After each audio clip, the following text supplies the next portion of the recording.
Hello friends, આજે આપણે chapter number 4ની અંદર આગળ વધીએ છીએ.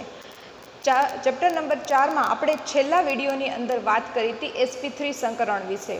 હવે sp3 સંકરણની અંદર આપણે આગળ વધીએ. એની અંદર બે ઉદાહરણ છે, NH3 અને H2O. ઘણી વખત એવી જ રીતે પૂછતા હોય છે કે NH3ની અંદર sp3 સંકરણ સમજાવો, ત્યારે આપણે આપણી મનગમતું ઉદાહરણ આપણે લઈ શકતા નથી. બરાબર. હવે અહીંયા જ્યારે આપણે CH4ની અંદર આપણે sp3 સંકરણની વાત કરી હતી તો એ બહુ સરળ હતી, કારણ કે CH4 4 બંધ 4 સંકૃત કક્ષાઓ. હવે NH3 છે તો તમારી પાસે sp3 એટલે 4 કક્ષા છે પણ બંધ 3 જ છે, અને એના આકારની પણ આપણે વાત કરવાની છે, કારણ કે આપણે જોઈ ગયા હતા લાસ્ટ વિડીયોની અંદર કે sp3 સંકરણની અંદર આકાર કેવો થાય છે, કક્ષકો એકબીજાને સમચતુષ્ફલકીય રીતે ગોઠવાય, અને કક્ષકો સમચતુષ્ફલકીય ગોઠવાય એટલે અણુનો આકાર સમચતુષ્ફલકીય બને છે. પણ કેટલો ફરક આવે છે NH3 ને H2Oમાં એ જોશું આપણે આજના વિડીયોમાં. ચલો, સૌથી પહેલાં સમજજો, આપણે એક વસ્તુ ખબર છે, sp3 એટલે કે એક S અને 3 P કક્ષા ભેગી થઈને નવી સંકૃત કક્ષાઓ બનાવે છે. હવે એનો આકાર નથી ગોળ, નથી ડંબેલ આકાર. બરાબર. આપણે લાસ્ટ વિડીયોની અંદર જોઈ ગયા હતા, આ 1, આ 2, આ 3 અને આ 4. બરાબર. બીજા એના નાના નાના જે લૂપ છે, જે માઇનસ કરીને દર્શાવતા, એ આપણે સમચતુષ્ફલકીયમાં નથી દર્શાવતા, કારણ કે બહુ જ ગૂંચળો થઈ જાય છે. એની વાત આપણે લાસ્ટ વિડીયોમાં કરી હતી. જેણે ન જોયો હોય પહેલાં એ વિડીયો જોજો, પછી આ જોજો તો જ સમજાશે. ચલો, CH4ની અંદર શું હતું તો કે વચ્ચે કાર્બન, આ એની 4 સંકૃત કક્ષકો સમચતુષ્ફલક ગોઠવાતી, અને એની સાથે અહીંયા 1, 2, 3 અને 4 હાઇડ્રોજન પણ સમચતુષ્ફલકમાં ગોઠવાઈ જતા. બધા બંધકારક, અબંધકારક ઇલેક્ટ્રોન યુગ્મની કોઈ હાજરી જ નહીં, જેને કારણે બધા વચ્ચે એક સરખું અપાકર્ષણ. એટલે એનો ખૂણો કેટલાનો થતો તો કે એના વચ્ચે ખૂણો થતો આપણો 109.5 અંશનો. બરાબર. આટલી વસ્તુ આપણે શીખી ગયા છીએ. હવે આપણે આગળ વાત કરી NH3માં એમોનિયા. ચલો, નાઇટ્રોજનની બાહ્યતમ કક્ષા આપણે લખીએ તો શું લખશું? 2s2, 2px1, 2py1 અને 2pz1. બરાબર. આમ તો 2s2, 2p3, પણ એના px, py અને pz બધામાં એક એક ઇલેક્ટ્રોન આવેલો છે. હવે તમારી વિચાર કરો, આ 4 સંકર કક્ષાઓ sp3 આ બધી એકબીજા સાથે સંયોજાઈ ગઈ, 4 સંકૃત કક્ષક બની, sp3 બની. હવે sp3ની અંદર તમારી પાસે 1, 2, 3 અને 4. બરાબર. તો હવે એમાં થશે શું? અહીંયા એક અયુગ્મિત ઇલેક્ટ્રોન, અહીંયા પણ એક અને અહીંયા પણ એક. જ્યારે આ 2 યુગ્મિત ઇલેક્ટ્રોન છે એને આપણે અહીંયા ગોઠવીએ. હવે જે યુગ્મિત છે એ બંધમાં ભાગ લેશે નહીં, તો હવે એનું નામ શું થઈ ગયું તો કે અબંધકારક ઇલેક્ટ્રોન યુગ્મ. બરાબર. હવે અહીંયા જે છે, અહીંયા એ શું કરશે તો હવે આપણે હાઇડ્રોજનની વાત કરીએ તો હાઇડ્રોજનની બાહ્યતમ કક્ષામાં શું હોય? 1s1. તો એસનો આકાર ગોળાકાર છે, તો આ એસ આવ્યો, એ પોતાનો ઇલેક્ટ્રોન રહીને અલગ દેખાય એટલા માટે મેં ચોકડી દર્શાવી છે. બરાબર. આ બીજો હાઇડ્રોજન એસ કક્ષા ગોળાકાર, ત્રીજો હાઇડ્રોજન એસ કક્ષા ગોળાકાર, વચ્ચે જે છે એ છે નાઇટ્રોજન અને આ જે છે એ હાઇડ્રોજન. તો તમારી પાસે આ NH3નો અણુ બન્યો. આકાર માટે ક્યારેય પણ અબંધકારક ઇલેક્ટ્રોન યુગ્મનો સમાવેશ ન થાય. CH4માં થતો હતો, કારણ કે એમાં ઉપર પણ હાઇડ્રોજન હતું, તો બધા હાઇડ્રોજનને જોડો તો સમચતુષ્ફલકીય આકાર. પણ હવે આપણે આ અબંધકારક ઇલેક્ટ્રોન યુગ્મ તો છે, પણ આ બધાની અંદર તમે આકાર જોવા જશો તો વચ્ચે નાઇટ્રોજન અને એમ કહીએ તો 3 પિરામિડ જેવું રચાય છે, જે આપણે આકારની અંદર પહેલાં પણ વાત કરી ગયા હતા કે વચ્ચે મારી પાસે નાઇટ્રોજન છે, એક અથવા એક ત્રિકોણ વિચારો તો ત્રિકોણમાં 1, 2 અને 3 હાઇડ્રોજન અને ઉપર ક્યાંક નાઇટ્રોજન છે. હવે એ બધાને જોઈન્ટ કરો તો તમારું કેવું બને? ત્રિકોણ આકાર પિરામિડ. તો આ ત્રિકોણીય પિરામિડ આકાર બની જાય છે. તો આ આકાર આપણે વસેપર થિયરી પ્રમાણે પણ સમજાવ્યો અને sp3 સંકરણ પ્રમાણે પણ સમજાવ્યો. બંને રીતે સમજાવી શકીએ. હવે પ્રશ્નમાં ધ્યાન રાખવાનું કે NH3નો ત્રિકોણીય પિરામિડલ આકાર વસેપર સિદ્ધાંત પ્રમાણે સમજાવો એમ પૂછ્યું છે કે પછી sp3 સંકરણ પ્રમાણે સમજાવો એમ પૂછ્યું છે? તો જવાબ તમારો બદલાશે, બરાબર. ચલો, હવે અહીંયા તમારી પાસે બંધ જે છે એ પહેલાં હતો 109.5 અંશનો જ્યારે સમચતુષ્ફલક હતા, કારણ કે બધા બંધકારક CH4ની અંદર. હવે તમે અહીંયા વિચાર કરો, આ અબંધકારક ને આ બંધકારક આપણે શીખી ગયા. અબંધકારક અને બંધકારક વચ્ચે અપાકર્ષણ કેવું હોય? તો કે વધારે હોય. કોના કરતાં? તો કે બંધકારક કરતાં. અબંધકારક વચ્ચે સૌથી વધારે હોય, બરાબર. આ ક્રમ આપણે જોઈ ગયા છે પહેલાં પણ. તો વસેપર સિદ્ધાંતની અંદર જે ક્રમ જોયો હતો એ વસ્તુ અહીંયા પણ લાગુ પડશે. તો આ અબંધકારકને કારણે આ બધા બંધને વધુ અપાકર્ષણ થશે. તો એ બધા શું થશે? તો કે આ બંને વચ્ચે અપાકર્ષણ હશે, નથી એવું નહીં, બંધકારક વચ્ચે છે પણ પ્રમાણમાં ઓછું. તો આજે છે આ ત્રણેય બંધને થોડોક ધક્કો દેશે. એટલે કે મારી પાસે જે આવી રીતે ત્રિપાઈ જેવી જે રચના થઈ છે, બરાબર, ત્રિકોણ બન્યો છે, હવે ઉપરથી જે ઇલેક્ટ્રોન આવે એને કારણે ત્રિકોણ સંકોચાશે. તો હવે ખૂણો આ બંને વચ્ચે લઈએ, બંધકારક વચ્ચે, કારણ કે આ સાથેનો ખૂણો લેવાય નહીં, કારણ કે એ આકારની અંદર ભાગ ભજવતો નથી. આ ખૂણો તો મોટો થશે, 109.5 અંશ બધાનો હતો પહેલાં. હવે આ ખૂણા મોટા થશે અને આ ખૂણા કેવા થશે? ઘટી જશે. તો જ્યારે તમારી પાસે બંધકોણની વાત હોય ત્યારે બંધકારક વચ્ચે જ લેવાનો હોય, અબંધકારક ને બંધકારક વચ્ચે લેવાનો ન હોય. તો બંધકારક વચ્ચે આ જે ખૂણો છે 109.5 અંશમાંથી કેટલાનો થઈ જશે? તો આમાંથી અઢી બાદ કરી નાખજો, એટલે 107 અંશનો ખૂણો બનશે, બરાબર. ફરીથી ધ્યાન રાખી લેજો, મિથેનની અંદર આ 1, 2, 3 અને 4 આ બધા ખૂણા એક સરખા હતા 109.5 અંશના. હવે આ અબંધકારક છે એટલે અબંધકારકનો બંધકારક સાથે જોશો તો ખૂણો મોટો થશે. પણ હંમેશા આપણે જ્યારે પણ અણુની રચનાની વાત કરીએ ત્યારે બંધકારક વચ્ચે લઈએ તો આ ખૂણા કેવા થયા? ત્રણેય નાના થયા. તો બે બંધકારક વચ્ચેનો ખૂણો કેટલાનો થઈ જશે? 107 અંશનો થશે, બરાબર. જો આપણે CH4 આ રીતે દર્શાવતા હોઈએ તો હવે જેવો અહીંયા નાઇટ્રોજન અને અહીંયા અબંધકારક ઇલેક્ટ્રોન યુગ્મ, તો હવે આ જે ત્રિકોણ છે એ થોડોક આમ સંકોચાઈ જશે, બરાબર. આ રીતે આ બધા ખૂણા એકબીજાની કેવા થઈ ગયા? થોડાક વધુ નજીક આવી ગયા. અને હવે અહીંયાનો જે ખૂણો આપેલા બધા સરખા હતા 109.5 અંશના. અને ખાસ ધ્યાન રાખજો, આ બોર્ડમાં જેમ છાપેલું છે એમ નથી. મેં તમને પહેલાંય કીધું હતું, વચ્ચે કાર્બન, ઉપર હાઇડ્રોજન, એક બોર્ડની બારે, એક બીજો અહીંયા બોર્ડની બારે ને એક બોર્ડની પાછળ, એવી રીતે 4 ગોઠવાયેલા છે. એટલે ખાસ ધ્યાન રાખજો. તો અહીંયા પણ ત્રિકોણીય પિરામિડ એવો જ છે. તો અહીંયાનો જે ખૂણો છે એ તમારી પાસે 107 અંશનો થશે, બરાબર. નહીંતર આમ જોવા જાશો તો તમને એમ થશે આ તો લઘુકોણ છે, 90 નથી થતો. પણ ના, એવી રીતે નથી. એ ખૂણો કેવી રીતે છે?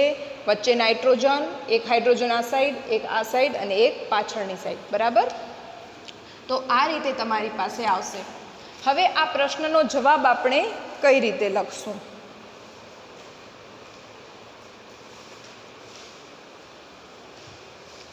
આપણે આખું સમજી લીધું, હવે લખશું કઈ રીતે? તો એની વાત કરીએ તો સૌથી પહેલાં તો NH શ્રેણી અંદર Nની ઇલેક્ટ્રોન રચનાની વાત કરીએ તો લખીએ NH3 માં નાઇટ્રોજન ની ધરા અવસ્થામાં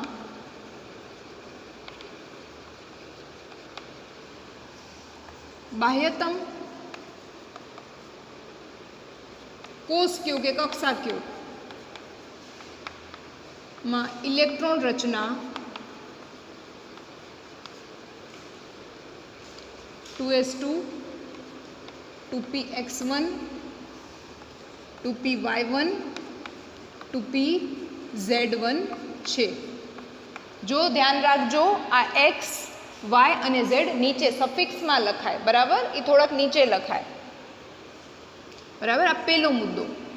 હવે એના પછી બીજા મુદ્દાની અંદર sp3 ની અંદર ટોટલ કેટલી કક્ષા હોય? તો કે 4. તો લખીએ આપણે sp3 સંકૃત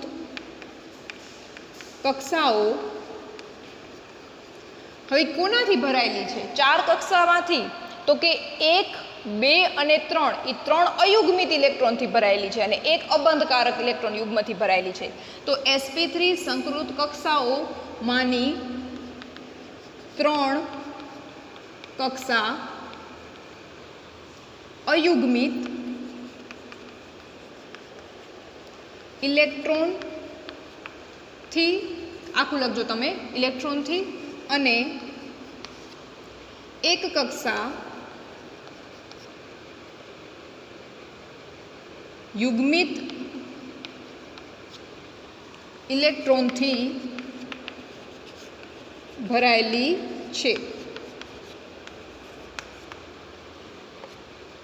ચલો હવે એના પછી આટલી વસ્તુ તમારી પાસે આવી ગઈ, બરાબર? આટલી વસ્તુ તમને સ્ટેપ બાય સ્ટેપ સમજાઈ ગઈ હશે કે એની અંદર શું થયું. પહેલા આ કક્ષા છે sp3, તો કે s અને આ 3p કક્ષાઓ ભેગી થઈ, આકાર બદલાઈ ગયા. એમાં એકની અંદર આખો અબંધકારક ઇલેક્ટ્રોન યુગ્મ છે, એટલે કે યુગ્મિત ઇલેક્ટ્રોન છે, બાકી 3માં અયુગ્મિત છે. હવે અયુગ્મિત શું કરે છે? અયુગ્મિત બનાવે છે શું?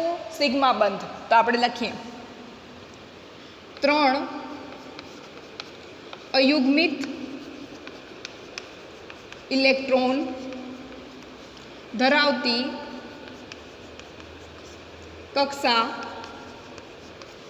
3 અયુગ્મિત ઇલેક્ટ્રોન ધરાવતી કક્ષા હાઇડ્રોજનના, કમ્પ્લીટ લખજો, હાઇડ્રોજનના વનેસ સાથે જોડાઈ 3 કેવા બંધ? તો કે મજબૂત સિગ્મા બંધ. શબ્દમાં પણ લખાય, સંકેતમાં પણ લખાય. 3 સિગ્મા બંધ બનાવે છે. 3 સિગ્મા બંધ બનાવે છે. ચલો એના પછીનો મુદ્દો, સિગ્મા બંધ તો એણે બનાવ્યું, પણ સિગ્મા બંધ બનાવ્યું ત્યારે વસ્તુ શું થઈ ગઈ? તો કે તમારી પાસે એક ઉપર જે છે એ અબંધકારક છે. તો હવે લખશું કે અબંધકારક ઇલેક્ટ્રોન યુગ્મને કારણે અપાકર્ષણ વધી જતા શું થાય છે? જે એનો સમચતુષ્ફલક હતો એમાં વિકૃતિ આવી ગઈ. એટલે હવે બધા ખૂણા 109ના ન રહેતા શું થઈ જશે? 107નો થઈ જશે. તો હવે એના પછીનો મુદ્દો લખીએ, અબંધકારક, કારણ કે આકૃતિ દોરશું એટલે બીજી બધી વસ્તુ આવી જ જશે, પછી બહુ ડિટેલમાં ન લખવાનું હોય. અબંધકારક, બંધકારક ઇલેક્ટ્રોન વચ્ચેનું અપાકર્ષણ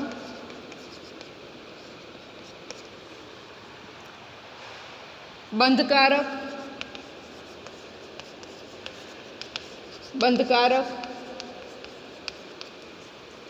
ઇલેક્ટ્રોન વચ્ચેના અપાકર્ષણથી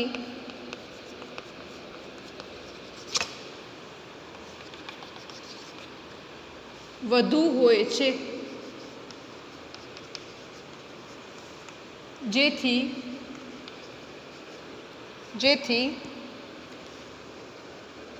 સમચતુષ્ફલકીય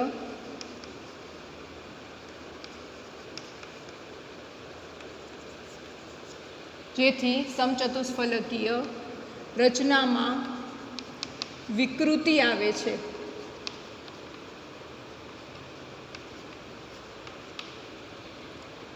અને બંધકોણ, બરાબર? બંધકોણ માત્ર બંધકારક વચ્ચેનો જ લેખાય. 109.5 અંશથી ઘટીને 107 અંશનો બને છે, બરાબર? આટલું. અને એની હવે આકૃતિ દોરીએ. એન, આ 2 ઇલેક્ટ્રોન,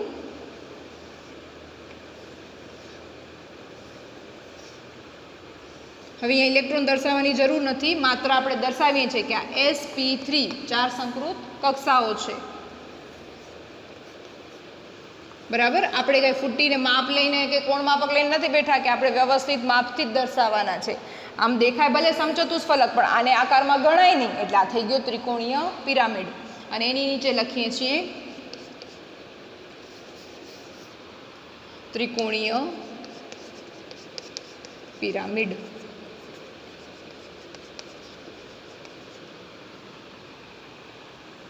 અહીંયા લખી નાખજો. અને ત્રિકોણીય પિરામિડ આકાર ધારણ કરે છે. ત્રિકોણીય પિરામિડ આકાર ધારણ કરે છે. બરાબર. મારી પાસે જગ્યા નથી, મેં આ રીતે લખ્યું છે. તમારો આખો કમ્પ્લીટ લખાશે. બરાબર. ધ્યાનથી સમજીને કરશો તો બધા મુદ્દા એકદમ સરળ છે. એટલા માટે જ આપણે સમજવાનું કામ પહેલાં કરી લીધું. બરાબર. ઘણાને એની અંદર કન્ફ્યુઝન થતું હોય છે. આપણી પાસે SP3 1 2 3 અને 4. હવે આમાંથી કોઈનો આકાર ડંબેલ આકાર નથી કે કોઈનો આકાર ગોળાકાર પણ નથી. બરાબર. આ ચારેયના કક્ષાના આકાર બદલાઈ ગયા. એમાંથી એક કક્ષા તો 2 ઇલેક્ટ્રોનથી ભરેલી છે, યુગ્મિત ઇલેક્ટ્રોનથી, એટલે એ તો બંધમાં વપરાશે નહીં. રહી કોણ? આ 3 જણા. હવે અહીંયા અપાકર્ષણ વધે તો આ લોકો વચ્ચેના ખૂણા શું થઈ જાય? ઘટી જાય. કારણ કે એ બધા શું થશે? આ તમારા જે એમ સમજી લો, આ 3 મારા પાખિયા છે, આ બધા વચ્ચે અત્યારે 190.5 અંશનો છે. જેવો હું ઇલેક્ટ્રોન દાખલ કરીશ અબંધકારક, તરત શું થશે? આ ચોક અને આની વચ્ચે, આ ચોક અને આ આંગળી વચ્ચે, આ ચોક અને આ અંગૂઠા વચ્ચે અપાકર્ષણ વધશે. અને જ્યારે આ બંને વચ્ચે અપાકર્ષણ ઓછું છે એટલે શું થશે? તો કે આવી રીતે અત્યારે ખુલ્લા છે. હવે એમાંથી જેવો આ દાખલ કર્યો, આ શું થઈ ગયા? ઘટી ગયા. આનાથી દૂર ભાગ્યા એટલે આ બધા એકબીજાની નજીક આવે. એકબીજાની નજીકમાં કેટલો થયો? 2.5 અંશનો જ ફરક છે. એટલે 109.5 માંથી 107 અંશનો બની જાય છે. બરાબર. ચલો સ્ક્રીનશોટ લઈ લેજો. હવે એના પછી વાત કરીએ H2O માટે.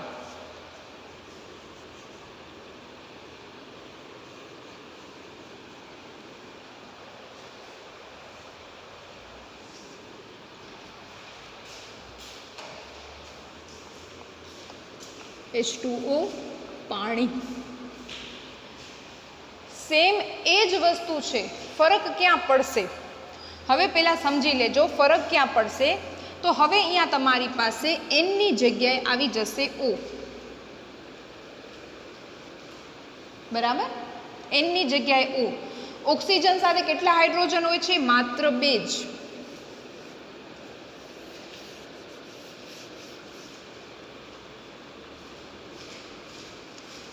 અને આ 2 અબંધકારક ઇલેક્ટ્રોન યુગ્મ. સમજો કઈ રીતે. હવે આપણે અહીંયા જ ફેરફાર કરીએ છીએ. એ જ વાક્ય રચના રાખવાની જેથી આપણને યાદ રાખવામાં તકલીફ ન પડે. H2O માં હવે નાઇટ્રોજનની જગ્યાએ કોણ આવી જશે? Oxygen.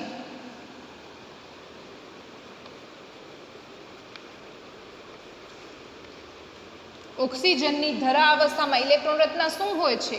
2s2 2p x2 2py1 2pz1 છે.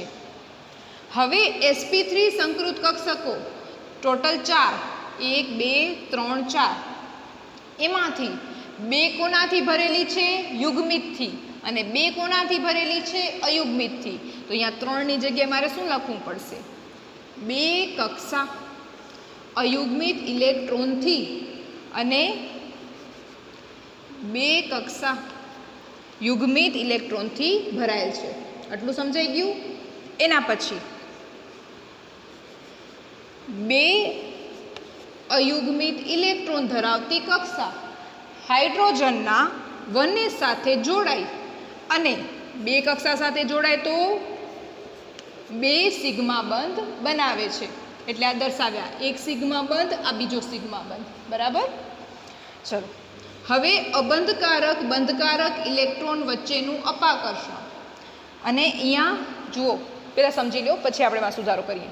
જો 2 અબંધકારક છે, અબંધકારક વચ્ચે તો સૌથી વધારે હોય અને અબંધકારક બંધકારક વચ્ચે એનાથી ઓછું હોય અને આ બંને વચ્ચે તો એનાથી પણ ઓછું હશે. એટલે હવે જો તમે આ બધું ભૂલી જાઓ ને માત્ર આપણે અણુના આકારની જ વાત કરીએ તો આ HOH આકાર કેવો થઈ ગયો? કોણીય. બરાબર. એટલે કે હવે તમારો જે NH3 હતો એમાં વિચાર કરો તો અહીંયા વચ્ચે નાઇટ્રોજન, આ એક હાઇડ્રોજન, બીજો હાઇડ્રોજન, હવે અહીંયા ઓક્સિજન, એક હાઇડ્રોજન, એક ઓક્સિજન, પાછળનો હાઇડ્રોજન તો નીકળી ગયો, ત્યાં તો અબંધકારક ઇલેક્ટ્રોન યુગ્મ આવી ગયો, એટલે શું થઈ ગયું? ખૂણાવાળો કોણીય બની જશે આકાર. બરાબર? તો અબંધકારક ઇલેક્ટ્રોન વચ્ચે આમાં ત્રણેય વસ્તુ લાગુ પડશે, પણ આ અપાકર્ષણ સૌથી વધારે હોય અબંધકારક વચ્ચે, એટલે આપણે એનું જ લખીએ છીએ અબંધકારક ઇલેક્ટ્રોન વચ્ચેનું અપાકર્ષણ બંધકારક ઇલેક્ટ્રોન વચ્ચેના અપાકર્ષણથી વધુ હોય છે, જેથી સમચતુષ્ફલકીય રચનામાં વિકૃતિ આવે. વળી આ સમચતુષ્ફલકમાં જ હતા પણ હવે વિકૃતિ આવી, આ બંને વચ્ચે વધારે, એનાથી ઓછું આ બંને વચ્ચે, ને એનાથી ઓછું અપાકર્ષણ આ બંને વચ્ચે.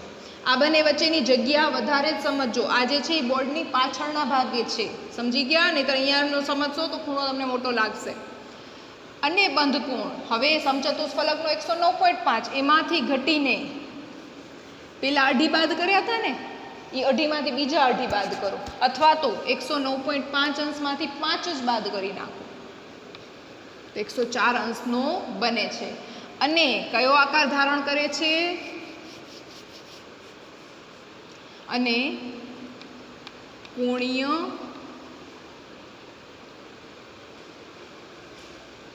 આકાર ધારણ કરે છે. બરાબર? તમે આ બંને ક્વેશ્ચન અલગ લખીને રાખજો સમજાવવા માટે, અને આ જ વાક્યરચના યાદ રાખજો જેથી તમારે કન્ફ્યુઝન ન થાય અને મિસ્ટેક ન થાય, એટલે એક સરખું તમને યાદ રહી જશે. પહેલા મુદ્દાની અંદર મધ્યસ્થ પરમાણુ એટલે કે ઓક્સિજન કે નાઇટ્રોજન જે હોય એની ઇલેક્ટ્રોન રચના લખવાની, પછી sp3માં કોણ કેટલી જગ્યા રોકે છે એ લખવાનું, પછી 2 અયુગ્મિત હશે તો 2 બંધ, 3 અયુગ્મિત હોય તો 3 બંધ, એ બંધની વાત કરી.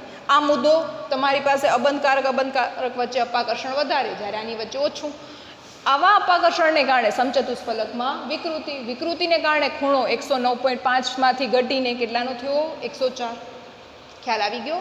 એટલે પેલો તમારી પાસે જેમાં 4 બંધ છે એમાં 109.5 અંશ, જેમાં 3 બંધ છે એમાં અઢી ઘટાડી નાખો એટલે 107 અંશ, અને જેમાં માત્ર 2 જ બંધ છે સિગ્મા તો ત્યાં હજી બીજા અઢી ઘટાડી નાખો એટલે 107માંથી અઢી ગયા તો 104.5 અંશ. 1 મિનિટ, 104.5 અંશ. બરાબર? તો આ રીતે આંકડા યાદ રાખશો તો યાદ રહી જશે, અને આ પૂછાય પણ છે એટલે ધ્યાન રાખજો. અને આ એનો આકાર, અને અહીંયા લખાશે કોણીય.